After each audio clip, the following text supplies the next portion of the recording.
tardes, bienvenidos. Estimados amigos y amigas, quiero en primer lugar darles la bienvenida a nombre de Ernesto Silva, director y fundador de Faro.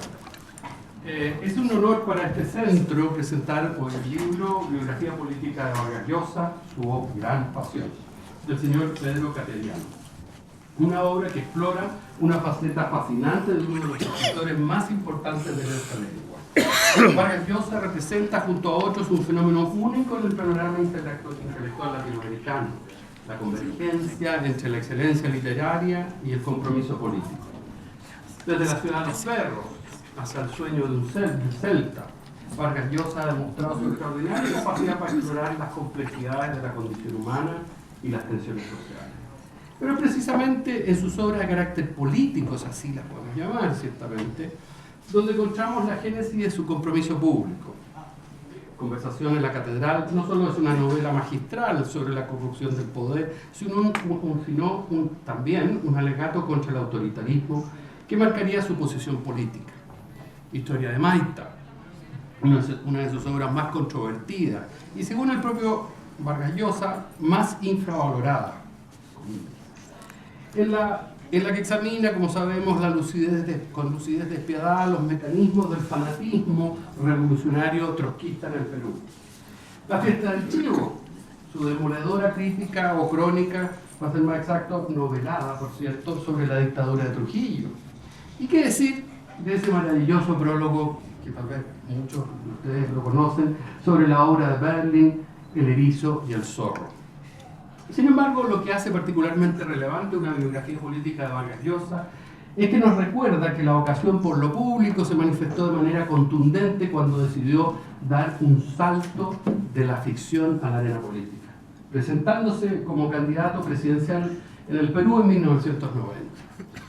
Su trayectoria política nos enseña que la participación ciudadana es un imperativo ético, especialmente para quienes tienen la responsabilidad de formar opinión pública. Vargas Llosa entendió que sus ideas sobre la libertad no podían quedarse en el ámbito de los ensayos, sino que debían ponerse a prueba en el terreno concreto de la política. Sus textos posteriores, El pez en el agua, La civilización del espectáculo y El llamado de la tribu, han generado debates intensos sobre el rumbo de las democracias occidentales y el papel de la cultura en la política contemporánea. El libro del profesor Cateriano, cuya trayectoria también se enmarca entre lo público y lo intelectual y académico, llega en un momento particularmente oportuno. En esta época donde la figura de Vargas Llosa nos recuerda que el compromiso cívico es una responsabilidad ineludible de quienes aspiran a incidir en el destino de nuestras sociedades, la presentación de este libro es crucial. En definitiva, Vargas Llosa nos demuestra que no hay contradicción entre el rigor intelectual y la pasión política, entre la contemplación y la acción, dirían los griegos. En nombre de Faro agradezco al profesor Cateriano por brindarnos esta perspectiva integral de una figura como Álvaro Vargas Llosa, y ciertamente es a quienes hoy comentan esta obra: la profesora Alejandra Pérez, el profesor Arturo Fonten y la profesora Maldones, que es miembro y decana de nuestra facultad. Y todos ustedes, todos aquellos de una dilatada trayectoria pública y académica también. Muchas gracias.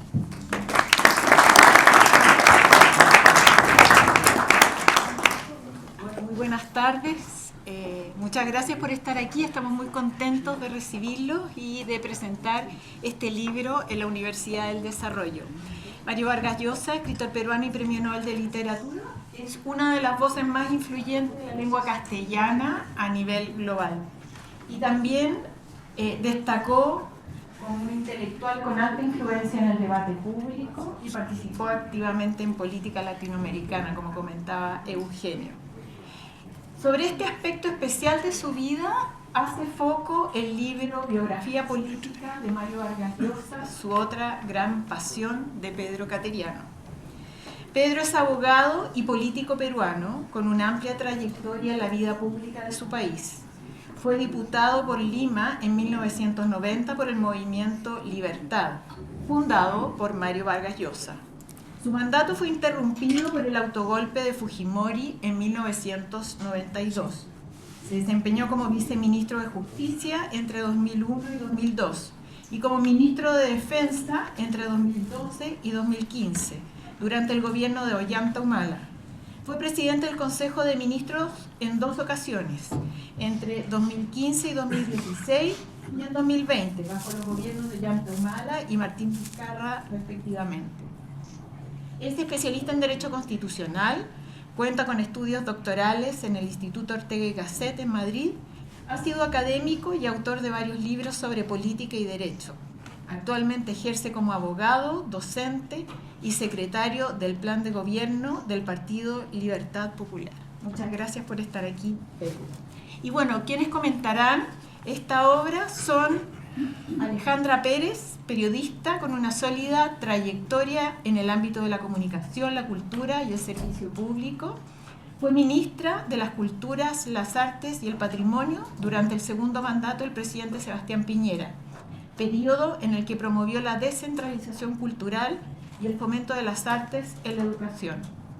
En el sector privado desempeñó cargos clave en Canal 13, donde llegó a ser directora ejecutiva y presidenta del directorio.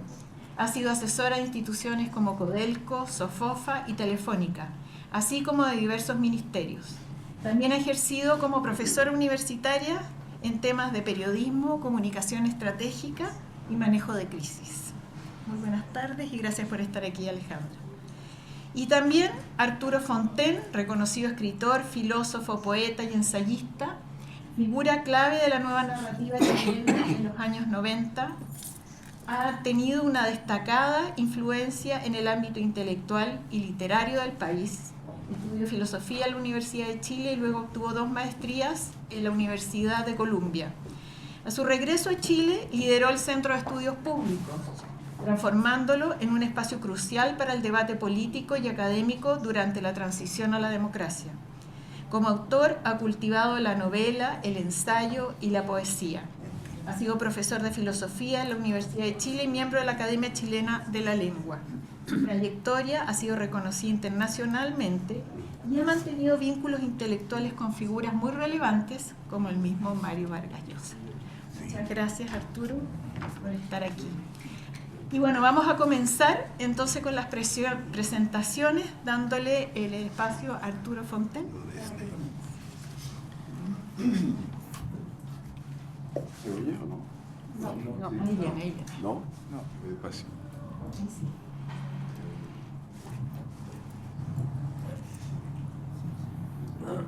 ¿Ahí se oye o no? ¿Ahí sí? Sí.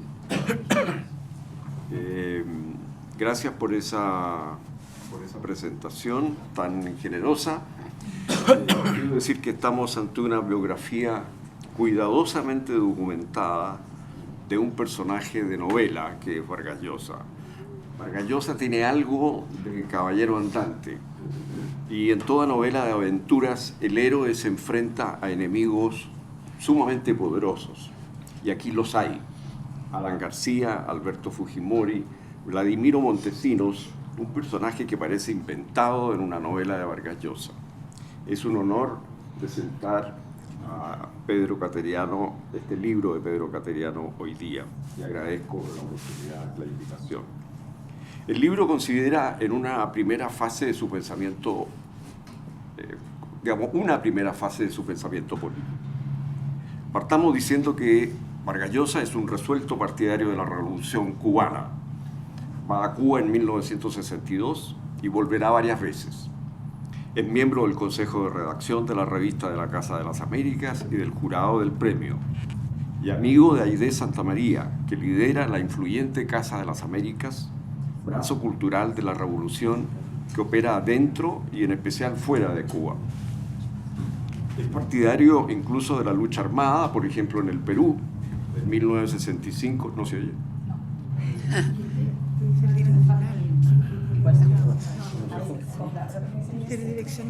Y lo veremos por acá.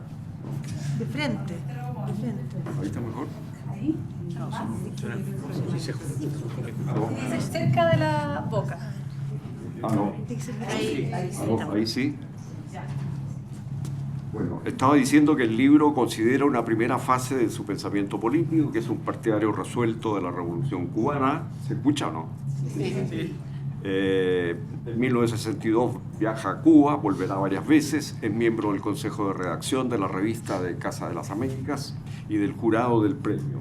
Y amigo de Aide Santamaría, les decía que lidera la influyente Casa de las Américas, brazo cultural de la revolución que opera dentro y en especial fuera de Cuba. Es partidario de la lucha armada, por ejemplo, en el Perú, en 1965, firma con otros escritores una carta pública de apoyo a la guerrilla que lidera Luis de la Puente. El libro recorre la evolución. ¿Ahí se oye o no? Sí. El libro recorre la evolución. Se va cayendo. Tienes que sujetar el micrófono.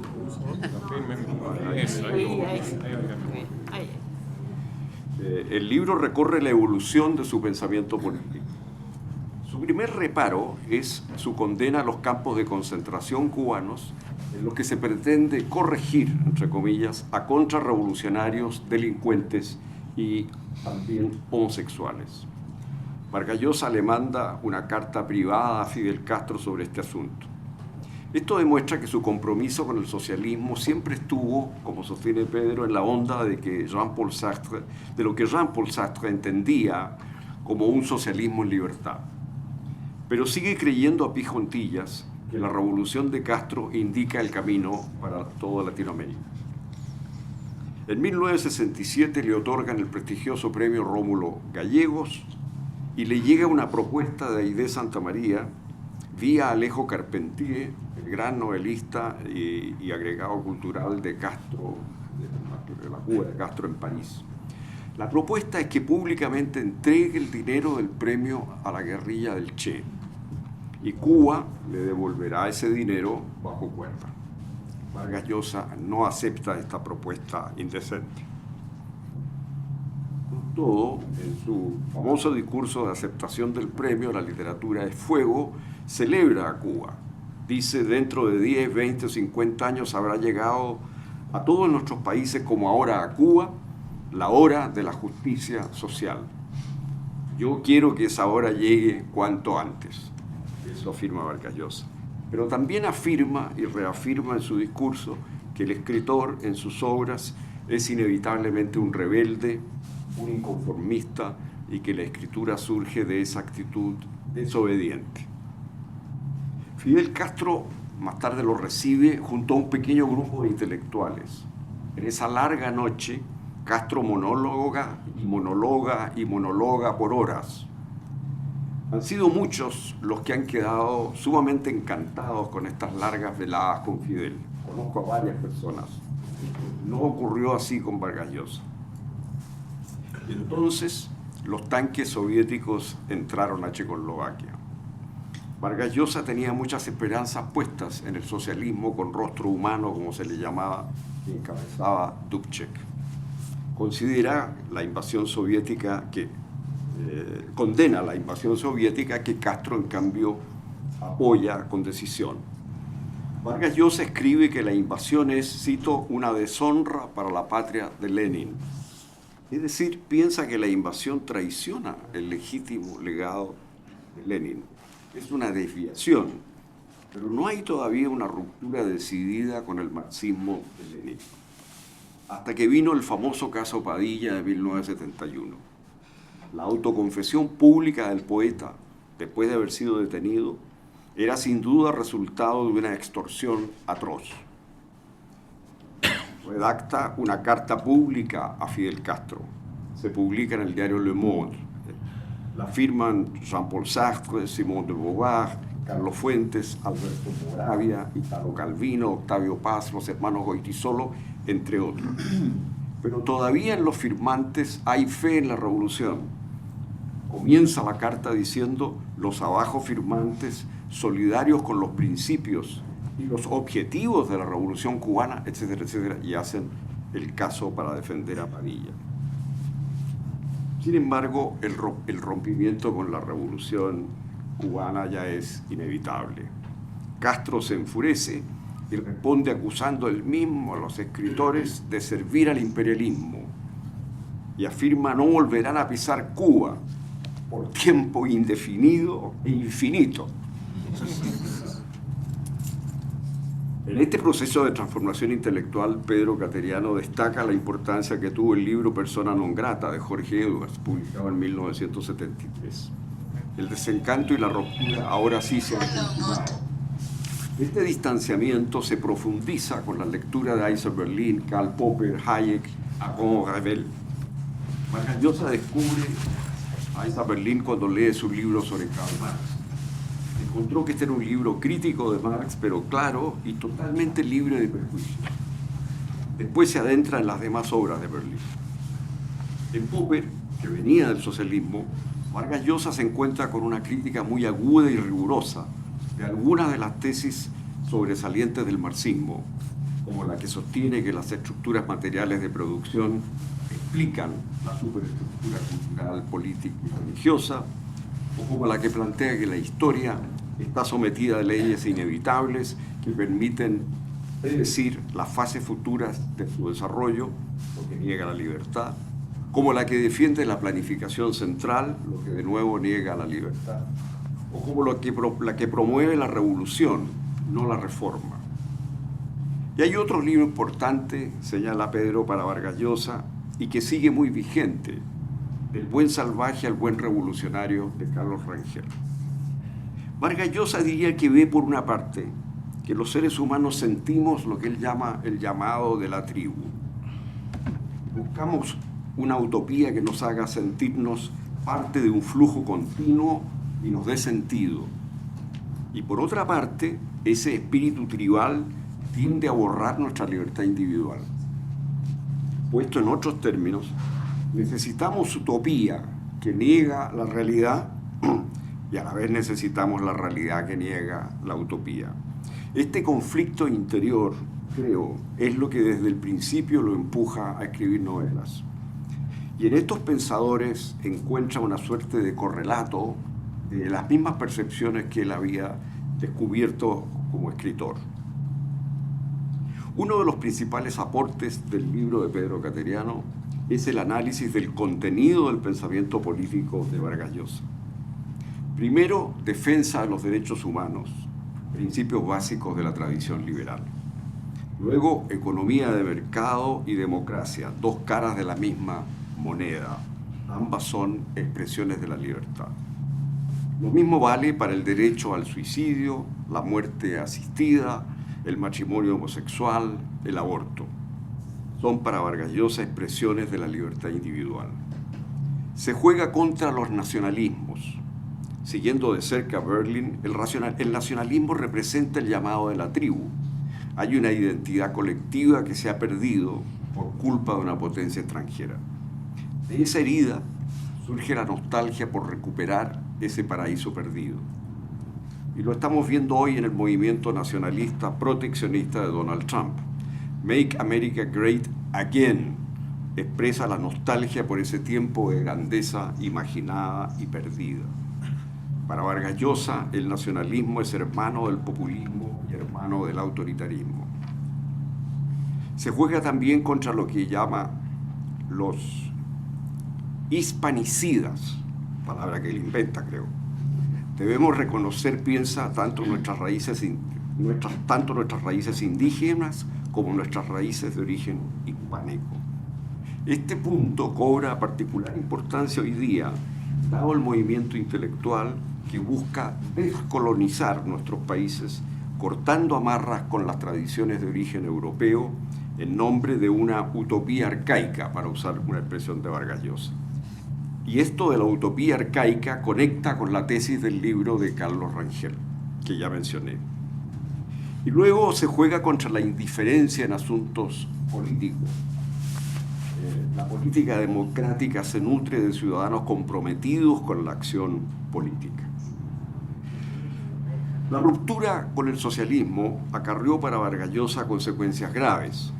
Dice Cateriano, y cito, el premio Rómulo Gallegos lo catapultó internacionalmente y el famoso discurso de la literatura es fuego lo convirtió a ojos de la izquierda en una suerte de vocero de la intelectualidad latinoamericana. Las obras de Vargas Llosa fueron elogiadas con entusiasmo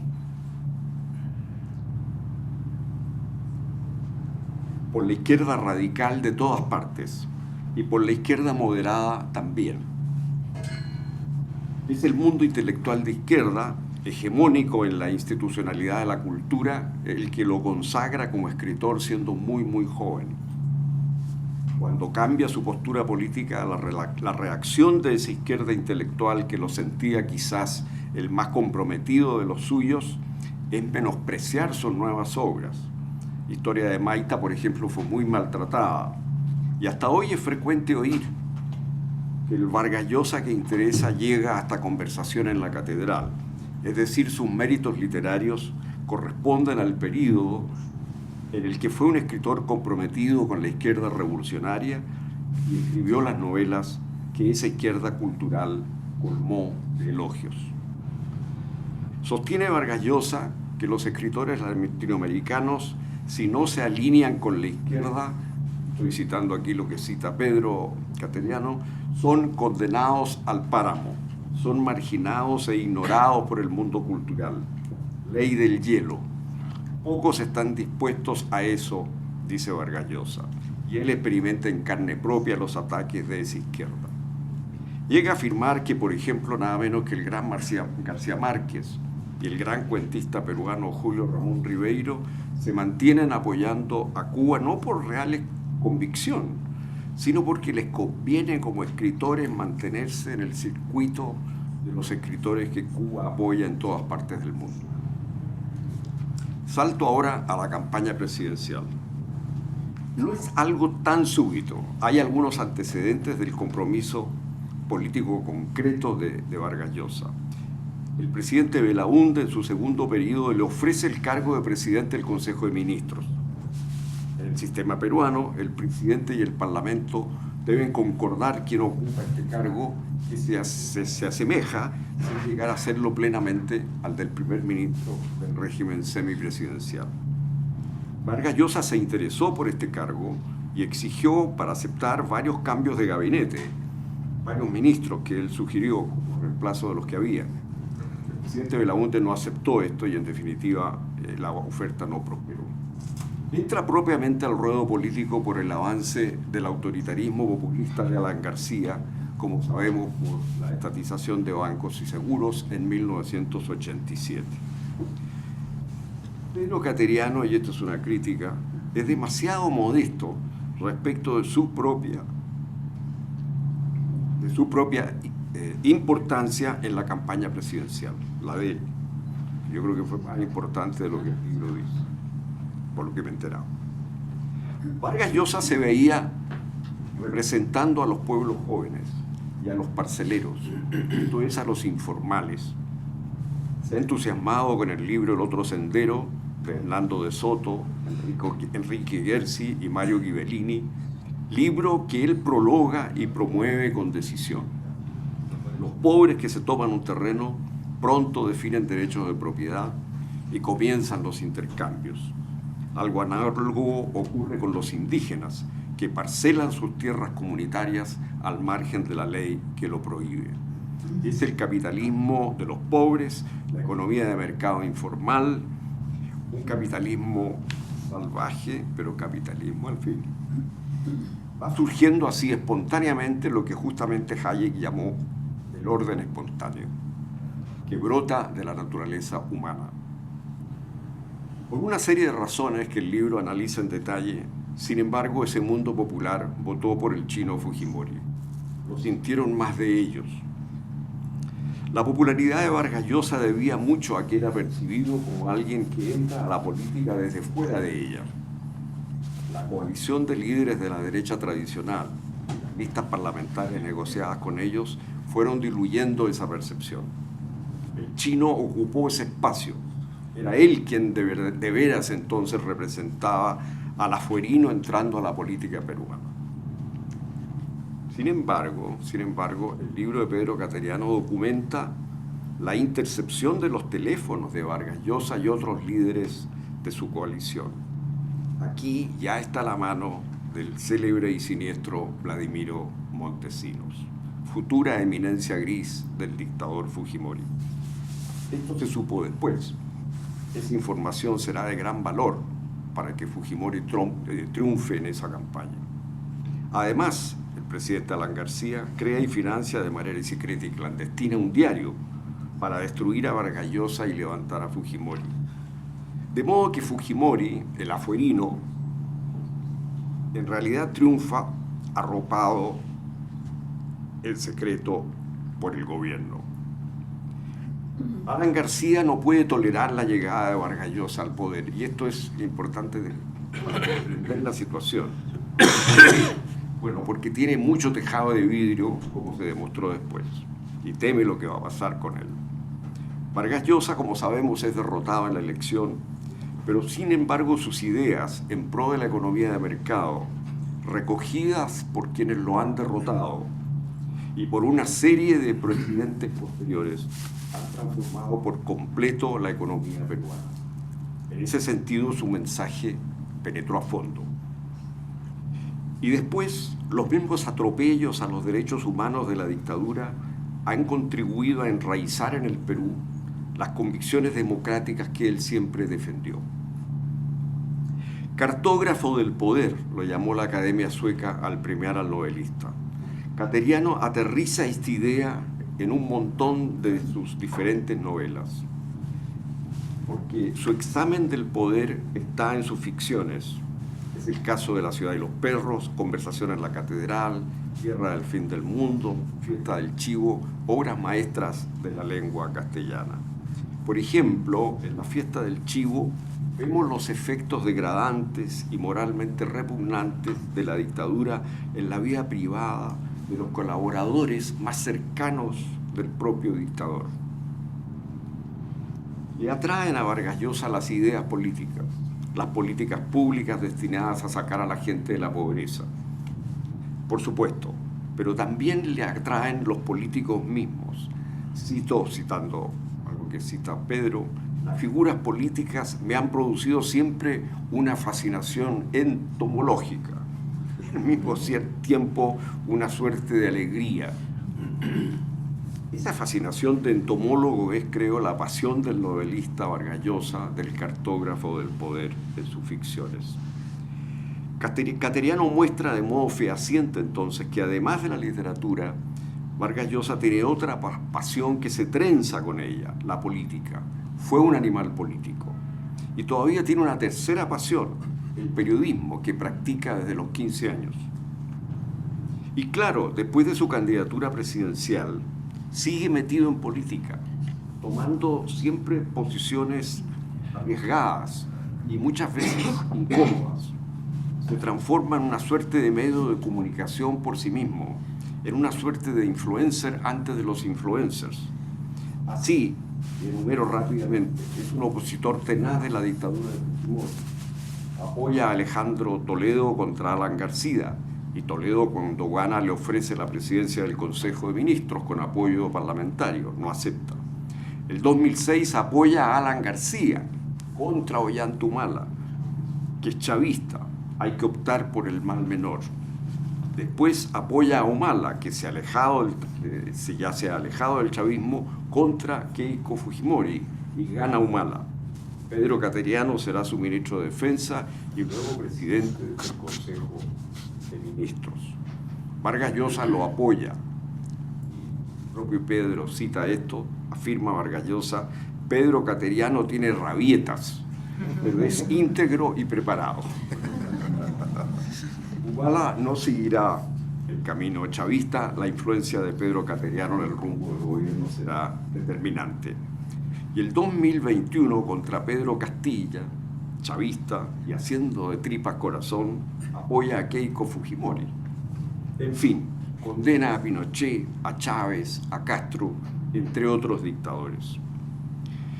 Este libro se lee con el interés con que se lee una gran novela de aventuras. Los conflictos entre nuestro caballero andante y sus enemigos dan tensión al relato de Pedro Cateriano.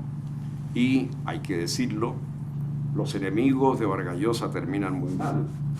Montesinos en la cárcel, Fujimori en la cárcel y Alan García se suicida justo antes de ir a la cárcel. Por otro lado, este libro trasunta mucha sabiduría práctica, mucha sabiduría política, lo que proviene de su autor, un gran político político experimentado y exitoso, que ha sido presidente del Consejo de Ministros del Perú con 2 presidentes distintos. Felicitaciones, Pedro. Muchas gracias.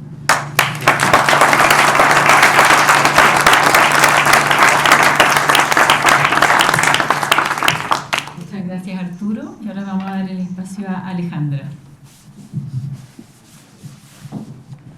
¿Ahí se escucha? Sí, perfecto. Es una alegría y también un honor estar aquí en la Universidad del Desarrollo y reencontrarme con Pedro Cateriano y tener nuevamente el privilegio de presentar uno de sus libros. Ya lo hice hace un tiempo con Sin Anestesia y hoy nos convoca una obra muy distinta, pero igualmente valiente y comprometida. Vargas Llosa, su otra gran pasión. Hablar de Mario Vargas Llosa no es solo hablar de un escritor fuera de serie, como ya nos ha demostrado Arturo, sino también del principal intelectual público de América Latina en las últimas décadas. Decir que su muerte deja un vacío no es pura retórica de homenajes póstumos, porque no ha habido alguien de su talla ni se vislumbra, para nuestra desgracia, nadie que pueda sustituirlo en ese rol. Como se dijo muchas veces en sus obituarios, para encontrar escritores con tanta influencia tendríamos que retroceder a los años en que Sartre y Camus marcaban pauta. Por eso es que es difícil hablar de Vargas Llosa, sin repetir lo dicho, sin exagerar lo obvio, sin suavizar lo incómodo.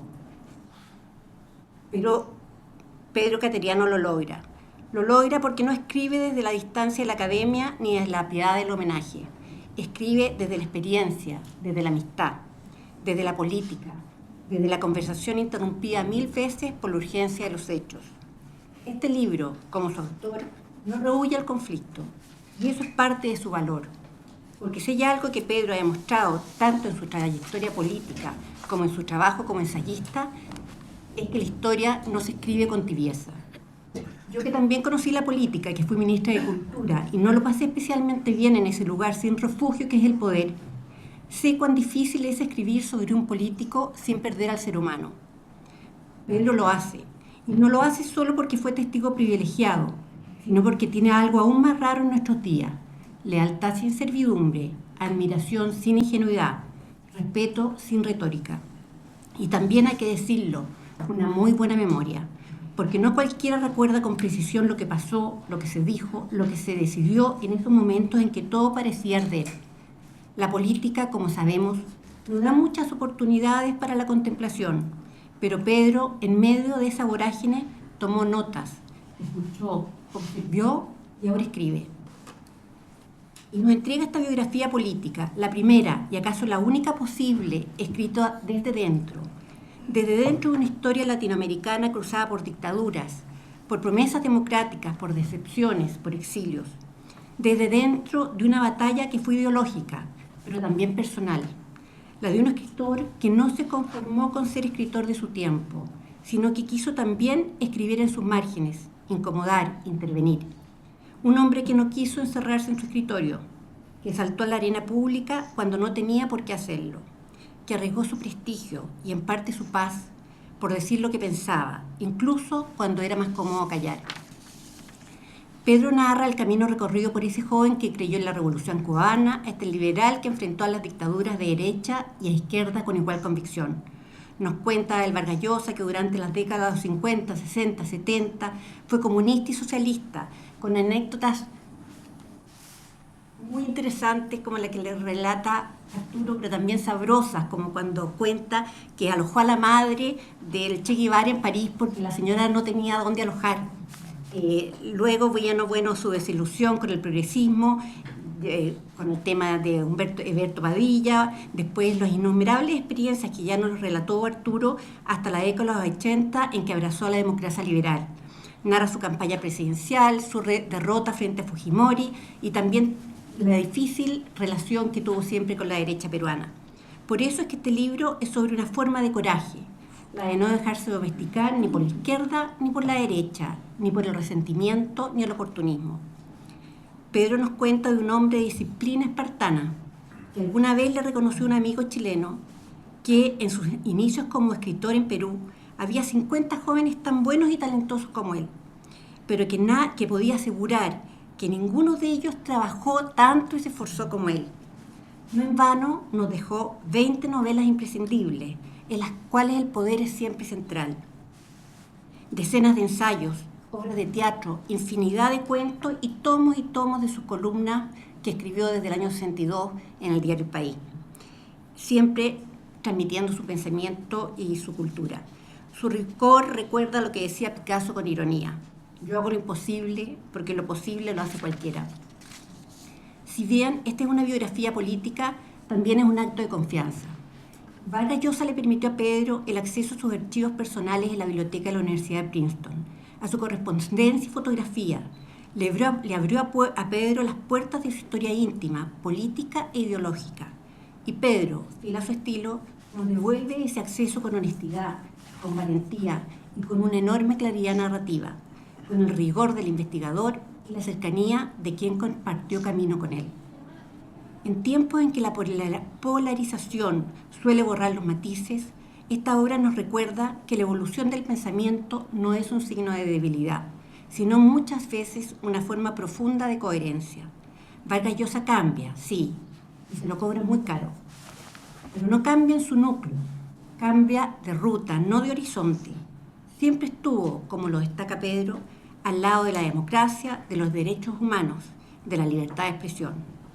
El libro que nos entrega Pedro no idealiza ni canoniza, más bien nos invita a comprender con profundidad y contexto a una de las figuras más influyentes del mundo hispano. Y al hacerlo, también nos desafía a pensar nuestro propio lugar en la historia. ¿Qué defendemos? ¿Por qué causas estaríamos dispuestos a dar la pelea? Quien lee este libro encontrará un retrato con luces y sombras, porque Vargas Llosa fue muchas veces eso, contradictorio, provocador, excesivo, como lo son todos los que se atreven a pensar por cuenta propia. Mientras leía el libro de Pedro me acordé de su obra de no ficción, El pez en el agua, que me imagino que muchos han leído y los que no lo han hecho lo aconsejo. En él relata su experiencia como candidato a la presidencia en el 90 y hace una radiografía del Perú en que podemos reconocer muchos países de América Latina, pero también es una biografía en la que cuenta episodios importantes de su vida, como cuando a los 10 años su madre le contó que su padre, a quien él creía que estaba muerto, en realidad estaba vivo. Experiencia que, según él mismo señala, fue profunda e impactante y marcó toda su vida personal y literaria. Ahora bien, para quienes creen que este libro es solo para los que comparten las ideas de Vargas Llosa, les tengo malas noticias.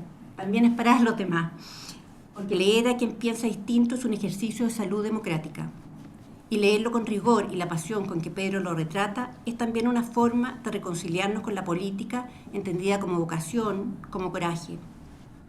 Si me permiten una digresión, creo que hay algo muy latinoamericano en esta escena. Un presidente del Consejo de Ministros del Perú que escribe sobre un novelista que fue candidato, que perdió, que ganó de otras formas. No hay muchas regiones del mundo donde los caminos entre la literatura y la política se entrecrucen así. A veces para mal, en este caso para bien. Tuve el privilegio de entregarle a Mario Vargas Llosa la medalla Pablo Neruda. Y en ese gesto, que fue institucional, pero también profundamente simbólico, se reconocía no solo a su obra literaria, sino también su voz pública. Una voz que ha sido a ratos incómoda, pero siempre lúcida, valiente y comprometida con la libertad. Por eso presentar este libro es un acto de gratitud. A Pedro por esa mirada valiente y documentada, y a Vargas Llosa por recordarnos que la libertad en literatura o en política no es negocio.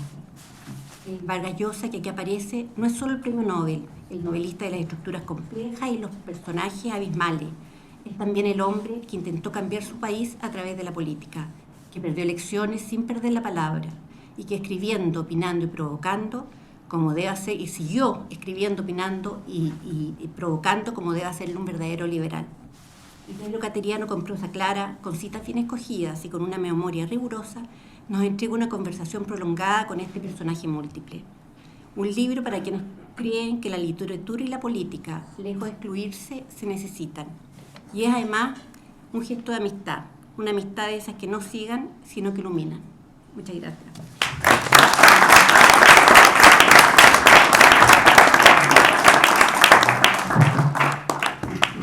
Muchas gracias, Alejandra. Y bueno, vamos a comenzar con una pregunta básica. ¿Cómo surgió este libro? ¿Cuál fue la inspiración? investigación, ¿cómo fue ese proceso de escritura? ¿Cuáles fueron los grandes desafíos? Yo creía que tenía en primer lugar, antes de responder, si me permite, un agradecimiento a la universidad por esta invitación que me da la oportunidad de presentar el libro, a todas las personas que han colaborado en la coordinación, en la organización, y naturalmente abrumado y honrado por los comentarios de Alejandra y Arturo, que creo que exageran. Y entonces, eso a veces en política, la exageración no es buena. Pero como en el Perú, en política, la literatura fantástica interviene y se comprende, es comprensible también. En realidad, yo sentía que tenía una deuda pendiente con Vargas Llosa. Él escribió un libro magistral que ha sido mencionado esta noche, El pez en el agua. Pero luego, con el transcurso de los años, aparecieron hechos, surgieron cosas que él no narró en ese momento. Arturo ha hecho referencia, por ejemplo, a el trabajo que realizó el Senado del Perú, disuelto por Fujimori, que conformó una comisión investigadora para indagar el espionaje telefónico y el seguimiento político que se le hizo durante su campaña.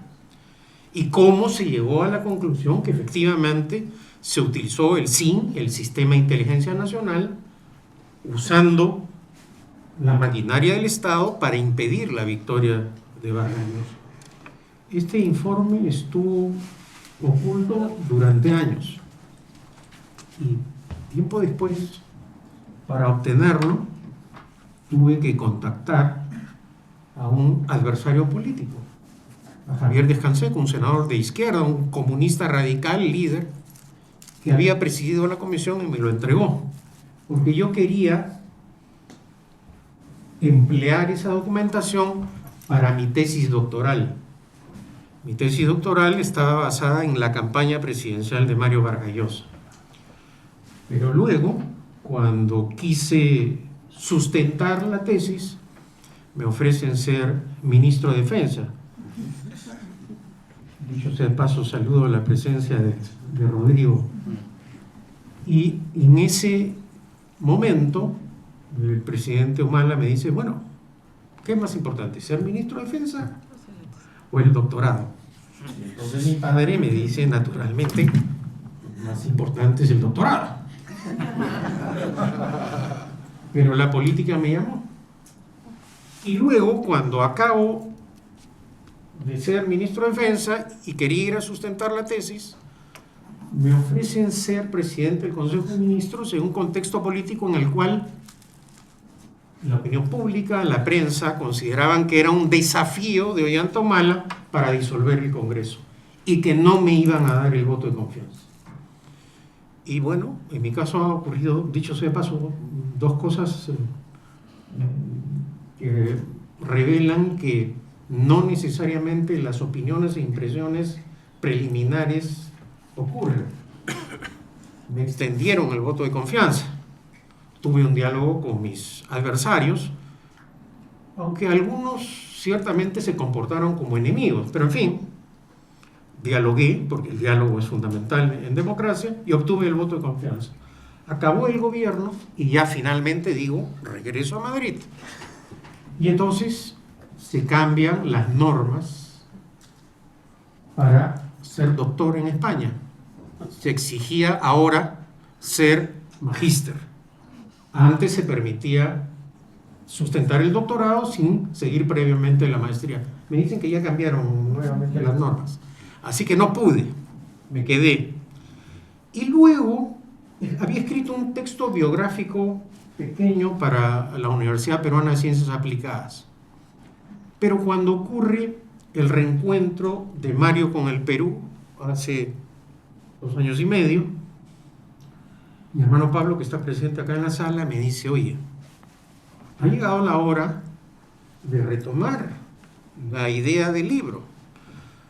Yo iba rigurosamente con la disciplina que caracterizaba a Vargas Llosa. Lo recogía a las 6:45 y salíamos rumbo al Club Regatas a caminar 1 hora, 45 minutos, luego media hora. Y entonces Pablo me dice, ¿por qué no le planteas grabarle las conversaciones y que te sirva de material precisamente de la etapa que yo no había vivido directamente? Leoncio Prado, San Marcos, la Revolución Cubana, ¿no? Y es ahí donde empiezo estos diálogos. Y Vargas Llosa, con la disciplina que lo caracteriza, me preguntaba, ¿qué vamos a tratar hoy? ¿Qué me vas a preguntar? Y entonces, semanalmente, yo tenía el pánico de estar dando exámenes de grado semanales ante Vargas Llosa. Entonces, porque en ese sentido Vargas Llosa era radical. Cuando se aburría, usaba un término que era letal en mi caso si lo hubiese usado, ¿no? Bueno, quería decir, hasta acá llegamos, ¿no? Entonces, claro, para que mantuviera el interés tenía que durante la semana preparar los cuestionarios. Y fue así donde poco a poco me fui embarcando o retomando el proyecto del libro. Y ha transcurrido el 1 año y medio, Vargas Llosa me dice, creo que tenemos que comentar el libro, sí. ¿Qué me estás pidiendo que te lo lea? Entonces empezaron, además de las sesiones y de las caminatas, sesiones de lectura. Ciertamente no había una, digamos, imposición, pero igual era otro gran desafío para mí. Es decir, le voy a leer al Nobel de Literatura y de repente no le va a gustar, va a cuestionar. Eran otras sesiones tensas de lectura. Yo creí que la tensión iba a acabar con las entrevistas y vinieron luego estas etapas, ¿no? En donde tuve la oportunidad y el privilegio y honor de verificar muchas cosas de las que ya había yo tenido la oportunidad de entender, de comprender, pero en un espacio, en un modo que era muy diferente al Vargas Llosa en plena etapa de su gloria, porque él vivió la gloria en vida, ¿no? Es decir, este ciudadano del mundo, donde lo llamabas, mejor dicho, no lo llamabas a él, llamabas a Patricia, porque Patricia era la que contestaba, y estaba un día en París, otro día en Bruselas, otro día en Buenos Aires, Santiago, entonces, en un verdadero ciudadano del mundo, ¿no? Y me permitió revisar con él y cotejar con él. Por ejemplo, yo le preguntaba, ¿no?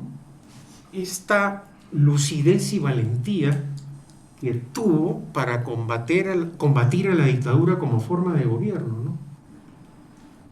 Ese diálogo con Octavio Paz. Yo trato en el libro de destacar la capacidad para observar los hechos políticos, los complejos casos de la política no solo peruana, sino latinoamericana, ¿no? Y cómo sentenció con una frase que permanecerá permanentemente en la historia política de Latinoamérica, que el gobierno del PRI era la dictadura perfecta. O cómo esa capacidad de observación, de creación literaria, de pasión, llevó en una novela, en Conversación en la Catedral, a hacer una pregunta, la de Zabalita, que lamentablemente se mantiene vigente en el Perú. Entonces, todo eso, poco a poco, me fue motivando a mí y a él. ¿Qué necesidad, le pregunté, tenías de ir a Venezuela en pleno apogeo de la dictadura de Hugo Chávez? Correrte el riesgo del maltrato, del insulto de los medios que controlaba el dictador. Yo decía, porque tenía que expresar físicamente y en Venezuela mi solidaridad activa con los sectores democráticos de Venezuela. Y ocurrió pues lo increíble. Hugo Chávez lo retó a un debate público y Vargas Llosa aceptó el debate público. La única condición que puso fue: me da usted los mismos minutos que va a usar.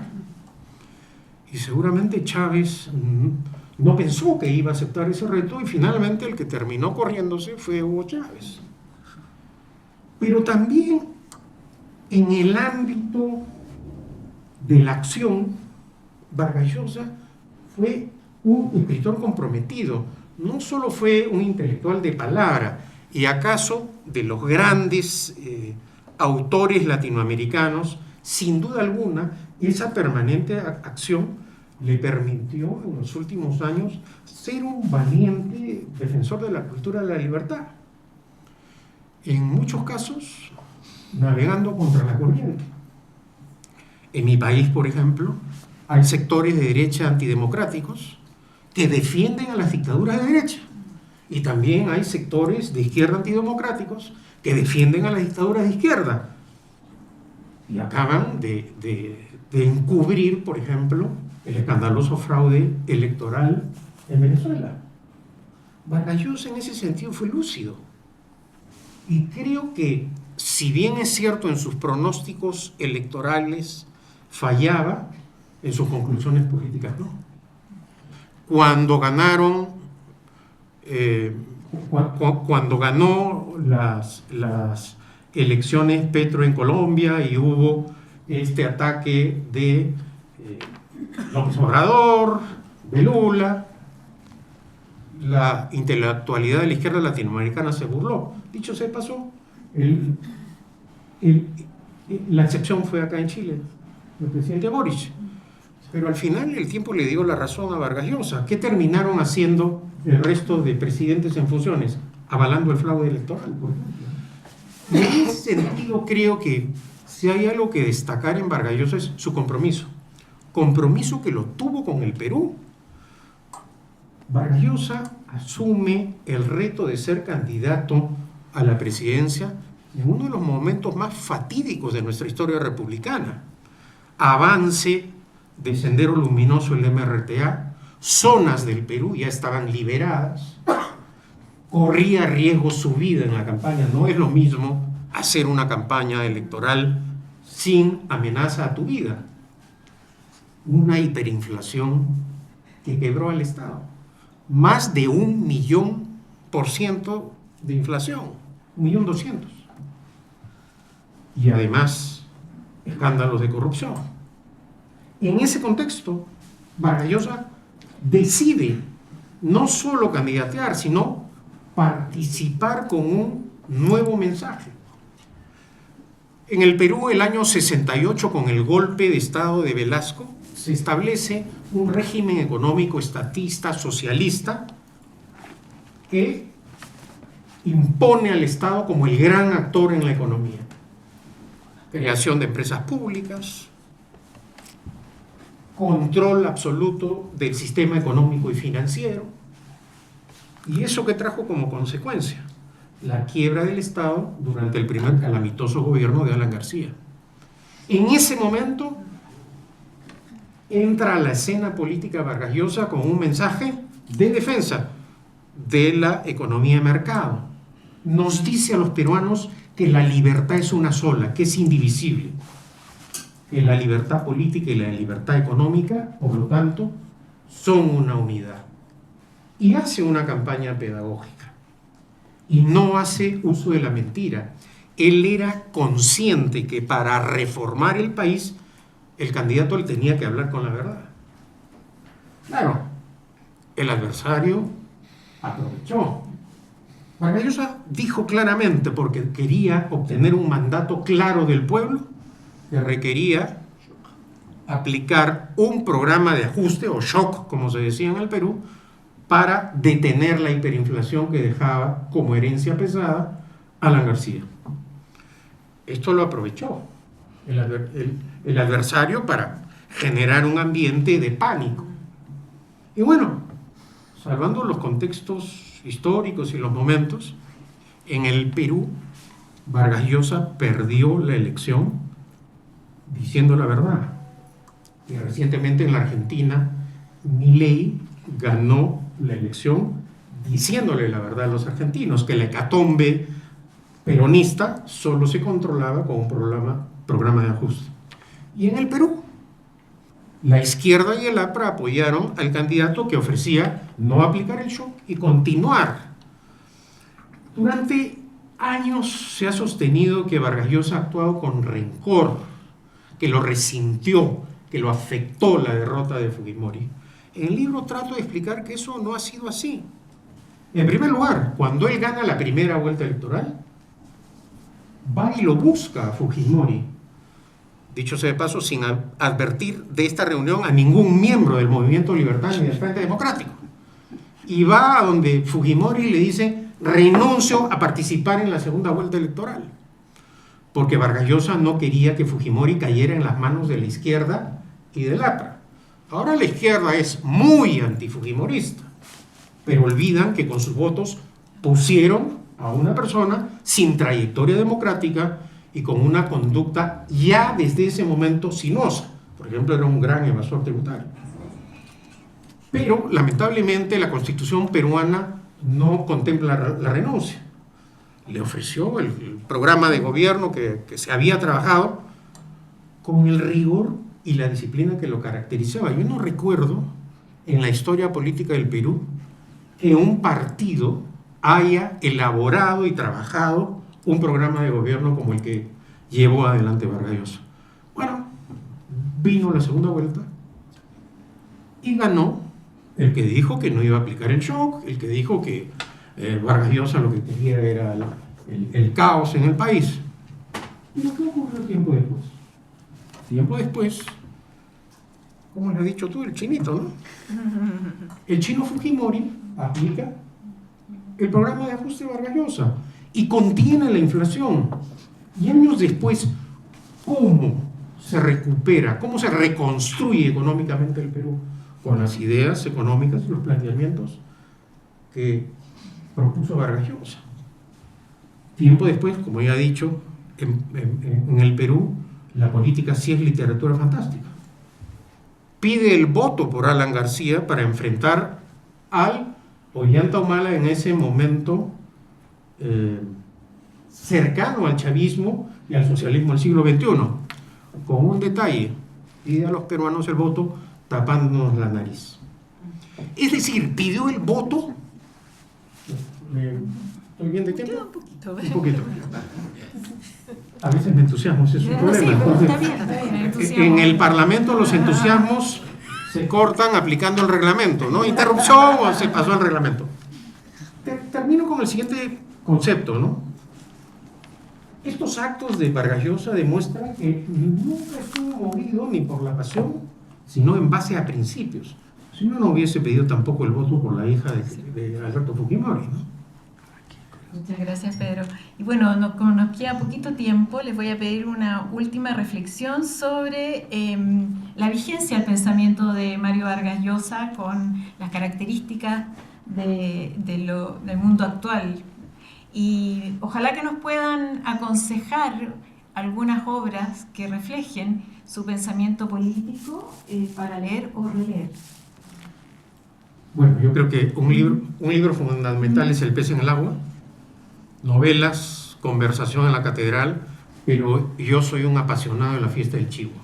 Creo que La fiesta del chivo describe brutalmente lo que significa la bestialidad del dictador, ¿no? Es una novela impresionante. Para los jóvenes, Vargas Llosa ha dejado un legado pedagógico, La llamada de la tribu, que es su autobiografía intelectual y política, en donde él minuciosamente relata cómo se adhirió al liberalismo. Creo que es una invitación a la lectura no solo para los jóvenes latinoamericanos, sino para la juventud en general, ese libro, ¿no? Y bueno, yo le tengo un cariño especial a La mirada quieta porque me lo dedicó. Arturo y Alejandra, respecto a la vigencia del pensamiento de Mario Vargas Llosa y las obras que ustedes recomiendan revisar. A ver, a mí, yo siempre hice clase en esta universidad y siempre la primera el primer libro que siempre le pedía leer a los alumnos era La tía Julia y el escribidor. Creo que es un libro que muestra primero una capacidad de crear personajes y crear una estructura narrativa que es maravillosa. Creo además que muestra, creo que es Perú, que tiene, como, insisto, muchos componentes muy similares a los de Chile. Es un libro que lo encuentro fascinante. No solo eso, o sea, lo que se ha nombrado, a mí me gustó mucho Travesuras de la Niña Mala también. Sé que no son sus obras políticas, pero sé que aquí ya las han nombrado y las van a nombrar. Pero esas obras son especialmente convocantes para los jóvenes o la gente que no lo conoce. Creo que son muy fascinantes. Bueno, y por supuesto que la de la fiesta del trigo es un imperdible. Y eso. Arturo. A ver, ¿se oye o no? Porque... Sí. Veamos, si no cambiamos. Acá. El chino Fujimori, De repente. el que me está interviniendo ahorita. Valentino, ese llévatelo para Sí, eso, ese está. gracias. Muchas gracias. Ahí estamos, fantástico. Algo hay. Ahí sí. Menciones a Montesinos, yo diría- creo. sí, Montesinos siempre presente, ¿no? Que aparece por todos lados. Bueno, yo diría que para mí es muy difícil escoger entre las novelas de Vargas Llosa, pero mis preferidas son La ciudad y los perros, Conversación en la catedral, La guerra del fin del mundo y La fiesta del chivo. Si tuviera que escoger así. La más entretenida, la que yo recomiendo a mis amigos que no han leído Vargas Llosa, sobre todo a mis estudiantes, es La fiesta del chivo, me parece a mí, de estas. Es la más fácil en cierto sentido, tiene mucho suspenso, parte con una escena que es un paleo fantástico sobre a Trujillo, que se produce una confusión, incluso se disparan entre ellos mismos. Es una cosa fantástica cuando aparece ese Chevrolet del dictador y van los tipos que lo van a matar, digamos, de atrás. Y después todas las consecuencias, porque Trujillo... ¿Se oye o no? Sí, se oye bien. Porque Trujillo sigue gobernando después de muerto, ¿no? Y aparecen una serie de personajes, como Joaquín Balaguer, por ejemplo, que es un personaje sinuoso, para usar una expresión que acaba de usar Pedro, inteligente, cauto, tímido, prudente, que sabe cómo pisar en los pantanos del poder y al final termina siendo mucho más eficaz que los valientes, digamos, ¿no? En fin, hay una serie de eso, y además es un libro que está basado en una muy documentada investigación, digamos, es un libro muy documentado sobre lo que pasó. En la guerra del fin del mundo tiene momentos de mucho humor dentro del drama, ¿no? De que es una especie de guerra apocalíptica. Y este choque de dos utopías, la utopía de los que siguen al consejero, que son los desvalidos, los pobres, que están persiguiendo una idea bastante difícil, digamos, pero ellos no reconocen la república, no aceptan la moneda de la república, no pagan impuestos. Ese es como un lado. Y el otro lado, ¿no es cierto?, es la utopía y el fanatismo de la república y de los positivistas. Y ambas utopías en el fondo tienen mucho en común, ¿no? Y hay momentos de gran humor, digamos, en esa novela, que para mí es como una especie de tragicomedia. En cuanto a la parte como de ensayos de Vargas Llosa, hay que decir, bueno, creo que lo dije un poco, pero lo podríamos decir de otra forma. Vargas Llosa no es solo un intelectual que escribe sobre temas políticos y que le interesa la política, sino que es un actor político propiamente tal, además de ser un intelectual que escribe sobre temas políticos y además de ser un novelista. Entonces sus ensayos hay que verlos también en relación con su acción política de ese momento. Si uno quiere acceder, digamos, a los autores que él leyó y lo que le interesó de ellos, bueno, están en el libro ese, la llamada de la tribu, ¿no? Ahí está Popper, está Berlin, está Hayek, en fin, Aron, Revel, que son como las figuras en torno a las cuales se produce su transformación, digamos, hacia el pensamiento liberal. Es un libro, yo diría, de fácil lectura, además, no es un libro difícil, digamos, es un libro que para los temas que toca es extraordinariamente claro. Y yo creo que yo recomendaría ese libro como ensayo intelectual, digamos, como trabajo intelectual de Vargas Llosa. Ahora, hay un artículo que a mí me gusta muchísimo en particular, que se llama El elefante y la cultura. Es un artículo que publicó en el año 83 y que es, a mi juicio, el momento donde aparece realmente el Vargas Llosa liberal. Y creo, no sé si tú me lo puedes confirmar, Pedro, que esto se produjo, este artículo fue una conferencia o algo que él leyó cuando visitó Hayek el Perú, justamente a propósito del tema de los informales, porque Hayek fue a ver este fenómeno y fue recibido por Enrique Gersi, por Hernando de Soto, por Ghibellini, en fin, que eran los que estaban detrás de la investigación del libro. Pero Vargas Llosa estaba muy metido en esto porque, como dije, había prologado el libro y le hizo mucha propaganda al libro en todas partes del mundo. Entonces, me parece a mí que pero no estoy seguro, que ese artículo, El elefante en la cultura, es extraordinario. Ahí se ve un poco su pasión por la libertad y cómo aparece eso. Así que recomiendo también ese artículo. Excelente, muchas gracias. Bueno, muchas gracias a todos por estar aquí, por compartir este espacio, especialmente a Alejandra, a Arturo, que presentaron el libro, y por supuesto a Pedro Cateriano, que eligió a la Universidad del Desarrollo para poder darlo a conocer por primera vez aquí en Chile. Así que muchas gracias.